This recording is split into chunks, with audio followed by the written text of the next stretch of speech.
Hello and welcome to the opening show of our primetime series, What Would You Do? If you see something and you think it's wrong, do you step in or do you step away? What people say and what they do aren't always the same. That's why our hidden cameras are so revealing. In our first scenario, we weren't sure what to expect when our opinionated man behind the counter meets the Muslim woman in a headscarf. Deep in the heart of Texas, at this little roadside bakery, bigotry is being served with the coffee and bacon. Sir, I had a question. No, ma'am. We don't serve Muslims here. I'm sorry? This is America. We're at war with your people. I don't know what you think I am. I'm just trying to get an apple. Well, you're a terrorist is what you are. So... Excuse me? You got to take your business elsewhere. We don't serve your kind here. The other customers at this bakery near Waco seem to hear everything, but they barely look at the Muslim woman, even when the language is tough to take. Get back on the camel and go back wherever you came from. Sir, I'm an American. I was born and raised in the country. No, you're not. Americans don't wear towels on their head. Muslim Americans say these are words they hear all the time in all parts of the country.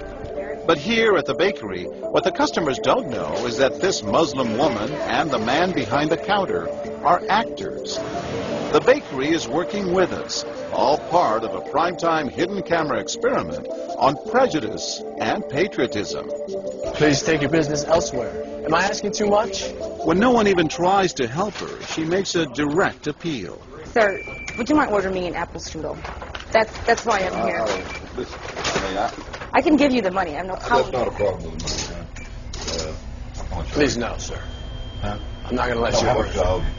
But when he gives her the cold shoulder, she finally just leaves. You could have helped her out. You could have spoken up.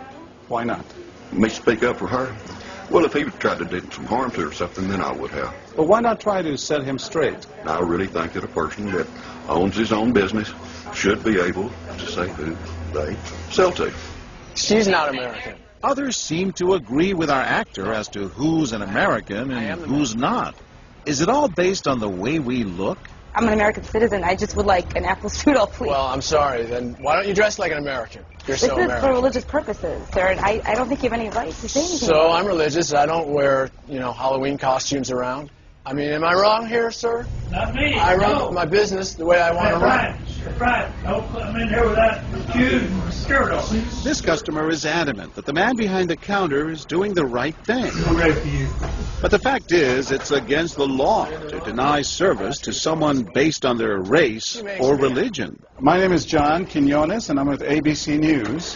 What did you think of what you heard here? I didn't hear anything racist. He told her he wouldn't serve her.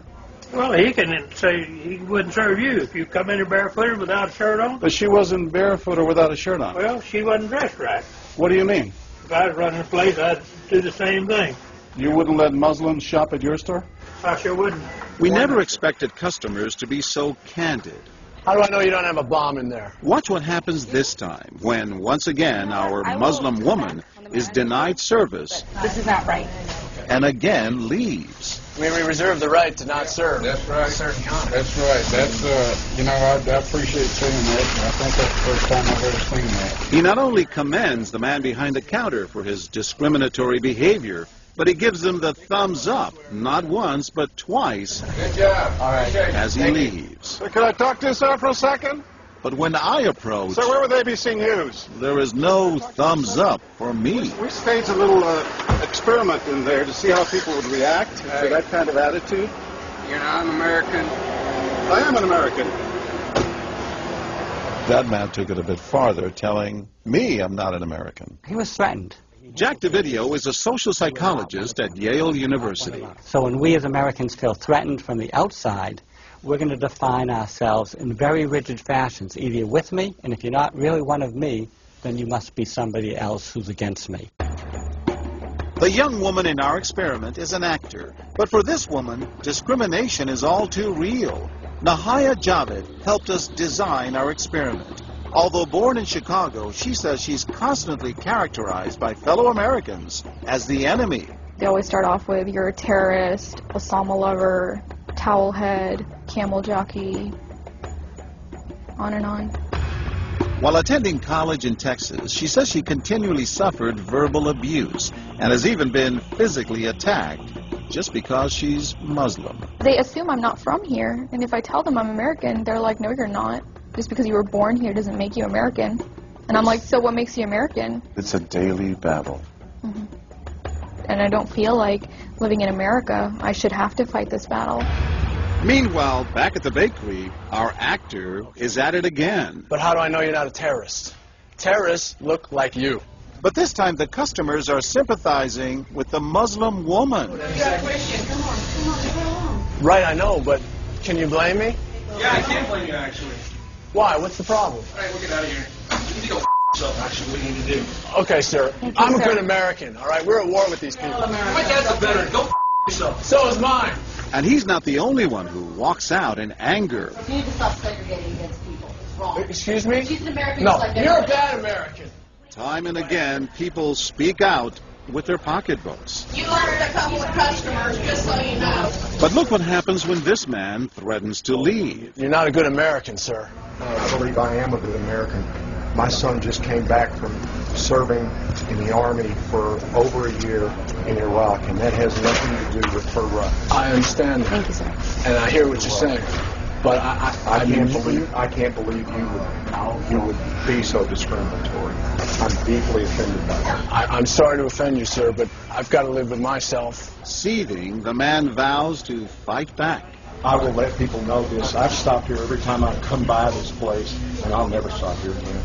Why did folks get so upset? They saw an injustice. It's justice that binds us together. It's justice that makes us a society. Any threat to that kind of sense of justice and fairness undermines the entire system. You're really not going to serve her? No, I'm not. Perhaps that's why more customers are outraged by our actor's hateful behavior than approve of it. You're not dressed like an American. I don't know But no one is more persistent than these two young women who can't believe what they're hearing. Take your jihad, take it back out to the parking lot. Excuse me? I mean, I got to protect my customers, okay? You're really offensive and disgusting. Well, I'm sorry. I'm just trying to protect you here. Thank because you. you You're don't know what's sick. going on. Like that doesn't mean anything. This is a different How do you know? culture. You are These people so are trying ignorant. to kill Americans. It's disgusting. It is my culture. So you're ready to serve me, but you're not ready to serve her. You're obviously dressed like an American. Big deal. She's Muslim. And unlike the others, they don't just leave in anger. They stand their ground. So you're going to regulate what people wear? Yes, because I believe you the the degree manager? of... No, I'm not the manager. Can I speak to your manager? I'm John Quinones with ABC News. It's only when we catch up with our heroines that they finally let their guards down. I'm with my friend who's, Muslim, and it's, I've just seen how people treat them differently. And it really hurts me. Just watching them stand up for what they believe in touches Professor DeVideo. In a way, they defended America. And I was impressed by that, because they wanted this to be a just society, a just place, a just bakery. I'm John Quinones. And remember this man whose son served in Iraq? He's also moved to tears. Every person deserves to be treated with respect and dignity. No matter how In they're every dressed. situation, no matter how they're dressed. Never have we seen reactions so polarized, from a thumbs up for prejudice to an emphatic thumbs down. Go yourself. Two different Americas, both convinced they're patriotic. At the end of the day, 13 people stood up for the Muslim woman, while 6 sided with the clerk. But the majority of the bystanders, 22, did or said absolutely nothing. That's what's most frightening to Muslims like Nahaya, who was watching our experiment. In fact, so frightening that they often avoid going out by themselves. It's really sad because I'm old enough to be able to do things by myself. I shouldn't need a chaperone all the time. But that one time that I'm alone and something bad might happen, I'd rather be safe than sorry. Hi, I'm Nahaya. It's no wonder this young woman was so moved by the people who came forward to protect a stranger who just happens to be Muslim. Thank you so much for what you did, and I wish more people would do these types of things. And I do too. It would make my life a lot easier. God go with you.